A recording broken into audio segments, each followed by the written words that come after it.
दोस्तों, हम फिर से लेकर आ चुके हैं आप लोगों के लिए सुबह की सभी ताज़ा और बड़ी खबरें। एक एक कर आपको सारी खबरों की जानकारी देंगे। आज देश और दुनिया से क्या बड़ी खबरें निकल कर सामने आ रही हैं। दरअसल दोस्तों, सबसे पहली जो बिग ब्रेकिंग न्यूज़ आ रही है आपको बता दोस्तों, गोदी मीडिया और मोदी सरकार पर भड़के जमात-ए-इस्लाम। जी हाँ, अब आपको बता दें, एक तरफा कार्रवाई का इल्जाम लगा दिया है जमात-ए-इस्लामी। जी हाँ, इसके बारे में आपको बताएंगे। वहीं पर अगली बड़ी खबर में हम आपको बताएंगे दोस्तों, अरविंद केजरीवाल का बीजेपी के ऊपर बड़ा हमला। बोले दिल्ली की सुरक्षा की जिम्मेदारी भाजपा की है, अगर उनसे नहीं हो रहा तो पुलिस हमारे अंडर में दे। इसके बारे में आपको बताएंगे। वहीं पर दोस्तों, आशीष मिश्रा की बेल रद्द होने पर बोले राकेट टिकैत, इंसाफ अब होगा किसान के साथ। जी हाँ, सुप्रीम कोर्ट ने बहुत अच्छा किया जो अपने ऊपर से दाग हटा लिया। इसके बारे में आपको बताएंगे। वहीं पर अगली बड़ी खबर में हम आपको बताएंगे दोस्तों, जी दरअसल आपको बता दें, गोली चलाने वाले का नाम सोनू शेख बताया जा रहा है। बताएंगे दोस्तों कैसे एक प्रोपेगेंडा रचा जा रहा है। वहीं पर दोस्तों, एक बार फिर से बंगाल में दीदी ने कर दिया खेला। भारतीय जनता पार्टी के कई नेता तोड़ लिए। जी हाँ, बंगाल में दोस्तों फिर से एक बार टूट मच गई है भाजपा में। इसके बारे में भी आपको बताएंगे। वहीं पर दोस्तों, मुस्लिमों ने बताया कि जानबूझकर शोभा यात्रा को 3 बार निकाला गया। हाथ में दोस्तों पिस्टल, कट्टे और तलवारें थी, लेकिन ये वीडियो दोस्तों मीडिया छुपा रही थी, लेकिन सोशल मीडिया पर ये वीडियो तेजी से वायरल हो गया। इसके बारे में भी आपको बताएंगे। वहीं पर असदुद्दीन ओवैसी का बीजेपी के ऊपर बड़ा हमला। बोले सरकार चाहती है कि हिंसा होती रहे, तभी तो इस तरीके की हथियारों की इजाजत देती है। वहीं पर दोस्तों, अगली बिग ब्रेकिंग में हम आपको बताएंगे दोस्तों, दिल्ली हिंसा में महिलाओं को भी नहीं बख्शा जा रहा। आपको बता दें, 21 साल की सलमा को गिरफ्तार करने पर भड़का मुस्लिम समुदाय। जी हाँ, आपको बता दें, अब जो महिलाएं हैं वो थाने के बाहर प्रोटेस्ट कर रही हैं। इसके बारे में भी आपको बताएंगे। वहीं पर अगली बड़ी खबर में हम आपको बताएंगे दोस्तों, जीतन राम मांझी की मोदी और नीतीश से अपील। बोले फिलहाल जितने भी धर्म के जुलूस निकलते हैं, अब वक्त आ गया उन सब पर रोक लगा दी जाए। इससे देश में तनाव बढ़ रहा है और हिंदू मुसलमान भी बढ़ रहा है। इसके बारे में भी आपको बताएंगे। वहीं पर अगली बड़ी खबर में हम आपको बताएंगे दोस्तों, जी संजय रावत का मोदी सरकार पर निशाना। बोले कोई बिलीव कर सकता है क्या कि जहां के प्रधानमंत्री, गुजरात के सीएम हो प्रधानमंत्री, और वहीं पर पत्थर चल जाए शोभा यात्रा में। इसके बारे में बताएंगे कैसे तंज कसा है। वहीं पर दोस्तों आपको बता दीजिए, दरअसल आपको बता, दिल्ली कमिश्नर पर उठने लगे सवाल। ये वही कमिश्नर है दोस्तों जो मोदी सरकार का काफी खास भी माना जाता है। जी हाँ, जो कि गुजरात समय से मोदी सरकार को जानता है। इसके बारे में भी आपको बताएंगे।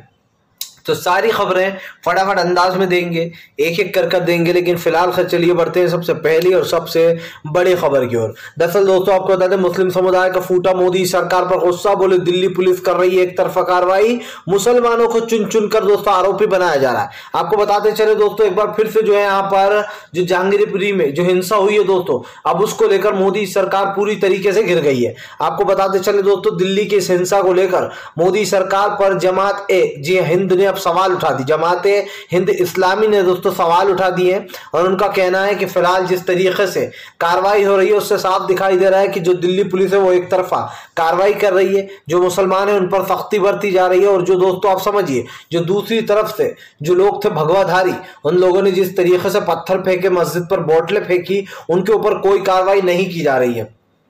आपको बता दें कि यहाँ पर जमात-ए-इस्लामी हिंद ने कहा है कि अब इस सरकार के पर भरोसा हमें नहीं रहा है, क्योंकि सरकार पूरी तरीके से एक तरफा कार्रवाई कर रही है। आपको बताते चले दोस्तों, महिलाओं को भी बख्शा नहीं जा रहा। 21 साल की सलमा को भी गिरफ्तार कर लिया गया है, जिसके बाद वहां पर थाने के बाहर महिलाओं ने प्रोटेस्ट शुरू कर दिया। आपको बता दें, 21 साल की महिला को गिरफ्तार करने के बाद मुस्लिम समुदाय में काफी गुस्सा है। बताया जा रहा है कि जिस तरीके की अकेली घर में सलमा थी, उसको भी जो है घर से खींच कर लाया गया, और इस चीज को लेकर काफी गुस्सा भी लोगों में दिखाई दे रहा है। आपको बताते चले दोस्तों, भारतीय जनता पार्टी की जिस तरीके से एक सोच है वो आप भी देख रहे हैं। क्या बीजेपी को दोस्तों पता नहीं था कि अगर इस तरीके से जुलूस निकाला जाएगा तो दिल्ली में हिंसा होगी। भारतीय जनता पार्टी जो दोस्तों ये बड़े बड़े दावे करती है कि हमारे आने के बाद दंगे नहीं भड़कते, अब ये क्या है दोस्तों, जगह जगह दंगे भड़क रहे हैं। बीजेपी ने दोस्तों खुद अपने मुंह पर कालक पोती है, क्योंकि बीजेपी जगह जगह जब चुनाव में वोट मांगने जाती है तो वो यही कहती है कि हमारे होते हुए दंगे नहीं भड़कते, लेकिन किस तरीके से भड़क रहा है ये आप देख ही रहे हैं। फिलहाल चलिए बढ़ते हैं एक और अगली बिग ब्रेकिंग की तरफ। बता दोस्तों अगली जो बड़ी खबर निकल कर आ रही है, आशीष मिश्रा की जमानत रद्द होने पर बोले किसान ने तरा के टिकट, सुप्रीम कोर्ट ने जो दाग लग गया था उनके ऊपर वो मिटा दिया। जी हाँ, राकेश टिकैत ने कहा कि ये बहुत सही काम किया है सुप्रीम कोर्ट ने आशीष मिश्रा की जमानत रद्द कर। दरअसल दोस्तों आपको बता दें, आशीष मिश्रा को जब से जमानत दी गई थी तब से उनके ऊपर काफी सवाल उठ रहे थे, क्योंकि आपको बता दें उनके ऊपर हत्या का मुकदमा है, और जिसके ऊपर दोस्तों मुस्लिम बी का हत्या का मुकदमा होता है उसको इतनी आसानी से बेल नहीं मिलती। ये आप भी जानते हैं कि सालों सड़ने के बाद उसको बेल मिलती है, और आशीष मिश्रा को महज 1 महीने के अंदर बेल दे दी गई थी। अब दोस्तों आशीष मिश्रा की आज बेल जो है वो पूरी तरीके से रद्द कर दी गई है। लेकिन इस बेल के 2 मायने हैं दोस्तों। एक तो ये कि मोदी सरकार अपनी दंगों की नाकामी छुपाना चाहती है इस मामले को उठाकर। आप समझिए, ये मामला अभी तक आपको किसी ने नहीं बताया। सुप्रीम कोर्ट ने जो फैसला दिया है इसका हम सम्मान करते हैं और वेलकम भी करते हैं। राकेश टिकैत ने साफ कहा है कि ये फैसला बहुत अच्छा है। लेकिन दोस्तों आप समझिए, आपको याद होगा आर्यन खान और लखीमपुर खीरी का जब मामला हुआ था, आर्यन खान को खूब बदनाम किया गया। और अब दोस्तों आशीष मिश्रा को, दिल्ली दंगे जब भड़के तो आशीष मिश्रा को बकायदा वो वापस से उनकी बेल को रद्द कर दिया गया है। क्या दोस्तों ये दिल्ली हिंसा को दबाने की कोशिश की जा रही है? क्या ये जानबूझकर इस मामले पर लोगों का ध्यान आशीष मिश्रा पर बढ़ जाए इसलिए ये किया गया है? ये एक बड़ा सवाल भी खड़ा होता है। लेकिन सबसे बड़ा सवाल ये है कि राकेश टिकैत ने कहा कि इस पर सुप्रीम कोर्ट की नजर बनी रहनी चाहिए। इसलिए भी बनी रहनी चाहिए दोस्तों क्योंकि आशीष मिश्रा ने 1 नहीं 2 नहीं 4 किसानों को कुचल दिया था। आपको बता दें, जिसमें एक 21 साल का लड़का था। उसके माँ बाप ने दोस्तों सोची क्या क्या सपने देखे होंगे कि बड़ा हो वो हमारे लिए कमाएगा, हमारे बुढ़ापे का सहारा बनेगा। लेकिन दोस्तों उस व्यक्ति की जान चली गई, और ये सब कुछ हुआ था दोस्तों कृषि कानून के चलते। इससे ये अनुमान लगाया जा सकता है दोस्तों कि मोदी सरकार की सोच हमेशा से क्या रही है। जिस जगहों पर दोस्तों यात्रा नहीं निकालना चाहिए वहां पर भी यात्राएं जा रही हैं। तो ये सबसे बड़ा सवाल सरकार पर खड़ा होता है। किसानों को कुचलने के बाद एक मुलजिम को, हत्यारे को 1 महीने में बेल मिल जाए, ये बहुत बड़ी बात होती है। और कहीं ना कहीं इलाहाबाद हाईकोर्ट का ये सबसे दोस्तों निराशाजनक फैसला था। चलिए बढ़ते हैं एक और अगली बिग ब्रेकिंग की तरफ। बता दोस्तों अगली जो बड़ी खबर निकल कर आ रही है दोस्तों, आपको बता दें भारतीय जनता पार्टी के ऊपर जमकर गर्जे असदुद्दीन ओवैसी। बोले बीजेपी चाहती है कि देश में दंगे होते रहें। जी हाँ, आपको बता दें असदुद्दीन ओवैसी ने बीजेपी के ऊपर हमला बोलते हुए कहा कि फिलहाल जब लोग, आप समझिए दोस्तों, जब लोग ताजियों में अखाड़े लेकर जाते थे तो उन चीजों तक क्या मना कर दिया कि आप ताजिए में अखाड़े लेकर नहीं जा सकते, डंडे लेकर, और डंडे तक का मना कर दिया गया। उसके बाद दोस्तों अब आप समझिए, जो ये शोभा यात्रा निकाली गई दिल्ली से, बाकायदा उन लोगों के भगवाधारियों के हाथ में पिस्तौलें हैं दोस्तों, पिस्तौले के साथ साथ उनके हाथ में तलवार है, चाकू है, इस तरीके की चीजें। सबसे शर्म की बात यह है दोस्तों कि उस जुलूस में छोटे छोटे बच्चे हैं भगवाधारी, जिनके हाथों में कट्टे तक थमा दिए गए हैं। जी आप समझिए, हथियार थमा दिए गए हैं। ये दोस्तों बहुत ही निराशाजनक चीज थी। मीडिया ने इस वीडियो को दोस्तों छुपाने की बहुत कोशिश की, लेकिन ये सामने आ गई। अब असदुद्दीन ओवैसी ने इस पर बीजेपी पर निशाना साधा है। ओवैसी का कहना है कि अगर बीजेपी चाहती तो इस वायलेंस को रोक सकती थी, वो पहले से ही दोस्तों इन यात्राओं पर रोक लगा सकती थी। अब आप समझिए दोस्तों, मस्जिद की में नमाज पढ़ने से रोक लगाई जा सकती है। आपने देखा अभी मध्य प्रदेश में जो घटना हुई जिसमें कई मुसलमानों के घरों पर बुलडोजर चला दिए गए, उसमें दोस्तों आपने देखा कि वहां की जो मस्जिद है खरगोन की, वहां पर जुमे की नमाज पर रोक लगा दी गई कि अब नमाज आप नहीं पढ़ सकते, अभी हिंसा भड़क जाएगी। अब दोस्तों अगर जब वहां पर हिंसा भड़कने का इतना ही इन्होंने दिमाग लगाया था तो क्या इनके अंदर इतनी अकल नहीं थी दोस्तों कि दिल्ली में किसी भी यात्रा को निकलने नहीं दे? आप समझिए, क्योंकि ये लोग अच्छे से वाकिफ थे कि जो अभी हुआ था दोस्तों, जो अभी यात्रा निकली थी उस पर जो पत्थरबाजी हुई थी, उसके बाद तो ये यात्रा निकलना ही नहीं चाहिए थी। लेकिन दिल्ली पुलिस का अब एक वीडियो सामने आया है दोस्तों, उस वीडियो में दिल्ली पुलिस कह रही है कि हमसे कोई इजाजत नहीं निकाली गई ये शोभा यात्रा निकालने की, यानी कि जो हनुमान जी की जो शोभा यात्रा निकाली गई है दोस्तों, इसके लिए कोई भी अनुमति नहीं ली गई थी। इसका मतलब तो ये है दोस्तों कि दिल्ली में कोई लॉ एंड ऑर्डर ही नहीं है। आप समझिए, जिस तरीके से उन लोगों ने यात्रा निकाली, इसकी जब कोई जिम्मेदारी ही नहीं थी, जब ये यात्रा निकली तो वहां पर कोई पुलिस ही नहीं थी मौजूदगा, तो ये सबसे बड़ा सवाल उठता है। और ऐसी बात नहीं है कि ये यात्रा सिर्फ एक बार निकली हो। यात्रा दोस्तों हमेशा सिर्फ एक बार जाती है और एक बार जाने के बाद वापस आ जाती है। लेकिन उस दिन दोस्तों जानबूझकर ऐसा लग रहा था इस शोभा यात्रा के चलते वहां पर दंगा फैलाने की कोशिश की जा रही है, क्योंकि एक वीडियो सामने आया जिसमें 2 बार तो अच्छे से ये शोभा यात्रा निकाल ली गई।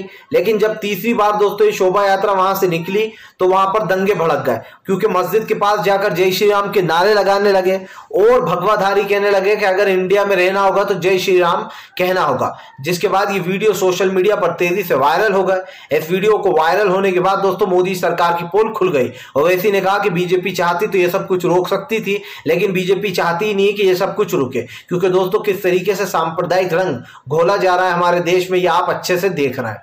चलिए बढ़ते हैं एक और अगली बिग ब्रेकिंग की तरफ। बता दोस्तों अगली जो बड़ी खबर निकल कर आ रही है, दरअसल दोस्तों आपको बता दें एक बार फिर से जो यहाँ पर संजय रावत ने बीजेपी पर कसा तंज, उखेड़ दी दोस्तों बीजेपी की बखिया। जी हाँ, दरअसल दोस्तों संजय रावत ने बीजेपी पर तंज कसते हुए कहा कि क्या कोई इस बात पर विश्वास कर सकता है कि गुजरात के सीएम प्रधानमंत्री नरेंद्र मोदी हो और गुजरात में जो है शोभा यात्रा के दौरान कोई पत्थर भी चला दे। यानी कि दोस्तों संजय रावत ने बीजेपी पर निशाना साधते हुए कहा कि ये बीजेपी की चाल थी, क्योंकि दोस्तों आप समझिए मोदी सरकार के होते हुए कोई में इतनी हिम्मत है कि वो पत्थर फेंक दे दोस्तों गुजरात में, लेकिन गुजरात में भी ऐसा ही उत्पात हुआ। इसको लेकर दोस्तों अब कहीं ना कहीं संजय रावत ने मोदी सरकार को घेर लिया। संजय रावत ने मोदी सरकार को घेरते हुए कहा कि ये सब कुछ सरकार की नाकामी है और साफ दिखाई दे रहा था कि सरकार क्या चाहती है। आपको बता दें संजय रावत ने साफ साफ कहा कि बीजेपी जिस तरीके की चीजें कर रही है उसको लेकर देश में नफरत फैल रही। संजय रावत ने कहा कि बीजेपी की सोची समझी चाल रहती है, क्योंकि जब प्रधानमंत्री गुजरात में थे तब दंगे भड़क गए, आप समझिए। और जब गुजरात के ही पीएम नरेंद्र मोदी दोस्तों सीएम थे, तो अब पीएम है हालांकि, लेकिन पत्थर कैसे चल गए सबसे बड़ा सवाल है। संजय रावत ने एक तरीके दोस्तों तंज करते हुए बताया कि ये सब कुछ सुनियोजित था और ऐसा नहीं कि ये एक जगह हो रहा है दोस्तों, हर जगह सुनियोजित तरीके से किया जा रहा है। मध्य प्रदेश के खरगोन में पहले प्लान बनाया गया, उसके बाद दंगे भड़का दिए गए, उसके बाद आप समझिए दोस्तों देश में ऐसे वीडियो देखने को मिल रहा है जिसमें हमारे मुस्लिम और हिंदू भाइयों को आपस में भिड़वाने की कोशिश की जा रही है ताकि ये लोग अपनी राजनीति को चमका सके। सवाल फिर से वही है दोस्तों, सरकार पूरी तरीके से नाकाम हो चुकी है। ना ही सरकार दोस्तों लोगों को संभाल पा रही है, ना सरकार ये कर पा रही है कि आज देश में जो हिंसा बढ़ रही है उस हिंसा को रोक सके। भारतीय जनता पार्टी पूरी तरीके से फेल हो चुकी है। अगर ये सरकार कहती है कि हम देश हित में काम कर रहे हैं, तो आप समझिए दोस्तों कि दरअसल ये लोग देश हित में नहीं बल्कि देश के विरोध में काम कर रहा है। और मुझे ये कहने में कोई परहेज नहीं है दोस्तों कि मोदी सरकार पूरी तरीके से फेल हो चुकी है। अब इस सरकार के पास कोई भी जो यहाँ पर विकल्प नहीं रहा है। साम दाम दंड भेद पूरी तरीके से फेल सरकार फिलहाल। खैर चलिए हम बढ़ते हैं दोस्तों एक और अगली बिग ब्रेकिंग की तरफ। बता दोस्तों अगली जो बड़ी खबर निकल कर आ रही, बंगाल में मोदी सरकार को बड़ा झटका, दीदी ने कर दिया खेला। जी हाँ, दरअसल दोस्तों आपको बता दें एक बार फिर से बंगाल में दीदी ने खेला कर दिया। भारतीय जनता पार्टी को दोस्तों एक बड़ा झटका लग गया है। ये झटका इसलिए भी माना जा रहा है दोस्तों क्योंकि बंगाल में पिछले साल 2019 में दोस्तों बीजेपी ने कई सीटें जीती थी लोकसभा की, लेकिन दोस्तों अब की बार बीजेपी बंगाल में एक भी दोस्तों लोकसभा की सीट बचा नहीं पाई। और ये दीदी अच्छे से जानती है दोस्तों कि लोकसभा सीट का कैसे उनको यूज करना है। आपको बताता चलूं दोस्तों बंगाल में लोकसभा की जो सीटें हैं उसमें कहीं ना कहीं अब कांग्रेस को फायदा मिल सकता है, क्योंकि इस बार बीजेपी दोस्तों सिर्फ उत्तर प्रदेश के सहारे है। बीजेपी को साफ पता है कि अगर उसको अपनी भरपाई करना है दोस्तों तो वो बंगाल की सीटों की भरपाई उत्तर प्रदेश से ही करेगी।